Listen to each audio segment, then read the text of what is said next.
But you may say, we asked you to speak about women in fiction. What has that got to do with a room of one's own? I will try to explain. When you asked me to speak about women in fiction, I sat down on the banks of a river and began to wonder what the words meant. They might mean simply a few remarks about Fanny Burney, a few more about Jane Austen, a tribute to the Brontes, and a sketch of Haworth Parsonage under snow, some witticisms if possible about Miss Mitford, a respectable allusion to George Eliot, a reference to Mrs. Gaskell, and one would have done. But at second sight, the words seemed not so simple. A simple question with a not so simple answer. This is a room of one's own.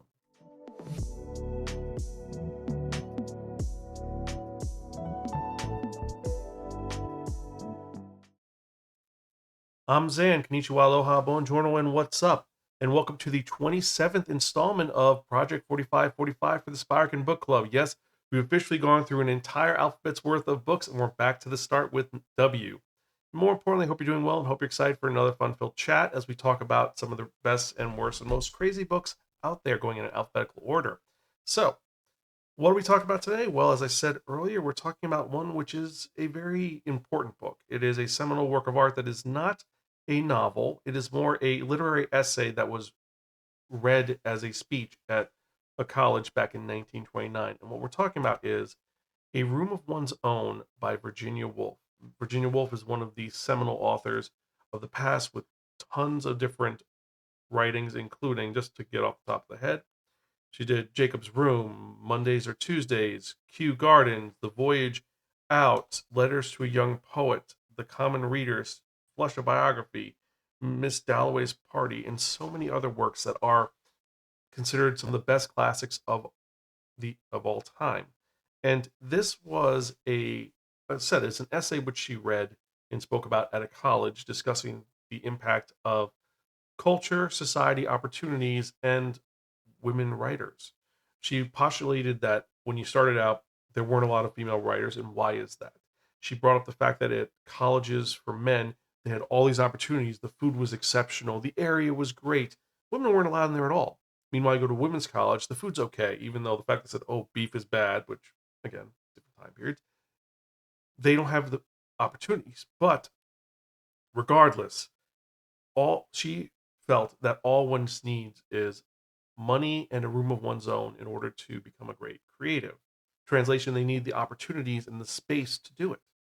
And this is one of the best feminist writings out there. This is a manifesto, a call to action on what needs to be done in order to better the situation. And if we look at today, when the majority of authors are female and most of the creatives are female, it's kind of interesting that her wish kind of came true in a way which is fascinating. And we could go about that, but unfortunately, I am not as well. I am not a someone who can actually talk about such things as that because, well, honestly, that would be a dissertation that again we're not here for. We're here to talk about the book. So this book is essentially Virginia Woolf talking to the audience. It's a conversation with one side.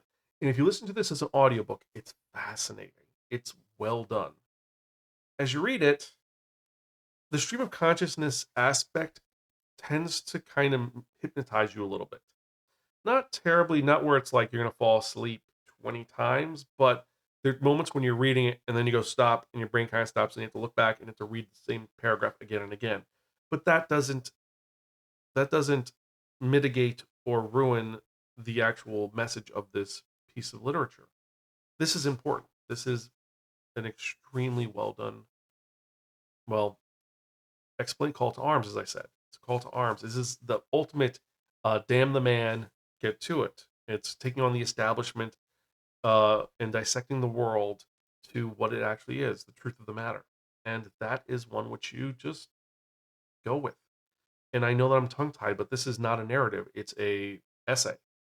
And I should be like, oh, here's the moments. But this is something you should read yourself, listen to yourself, and then make your point of views. That's all I'm going to say because honestly, like I said, I am not authority of this. I'm just a nerd who has a podcast where I talk about books and give my opinions on it. And honestly, this is worth reading. It is one which is exceptional. But if you are someone who's looking for a narrative, if you're looking for something that's a little bit more juicy, this is not for you. It's a little dry, but it's important. It's a thought piece. And if you're someone who doesn't want to read a thought piece, you're not going to like this. This language is going to push your boundaries and make you want to explore these thoughts more. And for that reason, I have to give this a borrow from a friend. It's a seminal feminist essay whose stream of consciousness style can challenge, but its call for creative freedom remains essential and urgent. And its message is still relevant to this day, almost 100 years later. I mean, we're 95 years until this is going to celebrate its 100th year anniversary. And the part I didn't talk about is that she creates this idea about what would have happened if Shakespeare had a sister, and would Shakespeare's sister have the same opportunities as her brother, which she would not.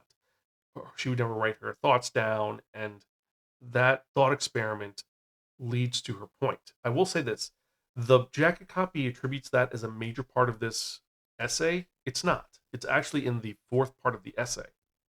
It's not in the first, second, or third. It's in the fourth chapter of the essay.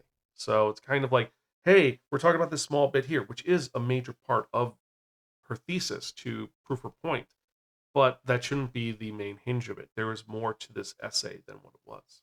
But regardless, it's worth checking out. I highly recommend it. It is exceptional. Now, I know this was a quicker review, but like I said, it's a 100-page essay. There's not a lot of meat to it. It's straight to the point. There's no dilly-dallying. It's just, let's get to it. Now, if you like this, or if you want to hear any of our other episodes, you can check them out at www.spiraken.com or youtube.com/Spiraken. We're on Spotify, Stitcher, and various other social media sites. And if you're watching on YouTube, as always, remember to like, share, subscribe, and click on that bell for notification for one of these new episodes. We've got a new manga review coming out this week, and also we've got a couple of other fun things happening this week, which I'm not going to spoil, but we'll get to that in a little bit. Last but not least, I have an announcement for the next book. I've finally chosen it. It's a good one, I think. And that book is going to be All Eyes on Me by Iliana Xander. Yes, I chose it because I had to pick Xander. I had to. But this one is apparently a murder mystery that has beautiful sprayed edges, and we're going to see what it's about. Is it going to be good? Is it going to be bad? Well, this is a very departure from a literary essay. I mean, but let's be honest. So far, we've gone from in the last 4, we've done a prose book, a murder mystery with a bunch of buildings. Then we went to a retelling of a fairy tale, which was not that great. And now I've done a literary essay on feminism. So now we're moving on to just straight up garbage. I mean, it might be one of the best mysteries ever, but this feels like it's gonna be like one of those garbage, like straight to video books that you like just for liking. But we're gonna get to that in a bit. Regardless, I hope you enjoyed this episode. As usual, I'm your host Zan. I am Gonzville. I'll catch you guys next time, and keep reading books. I will see you later.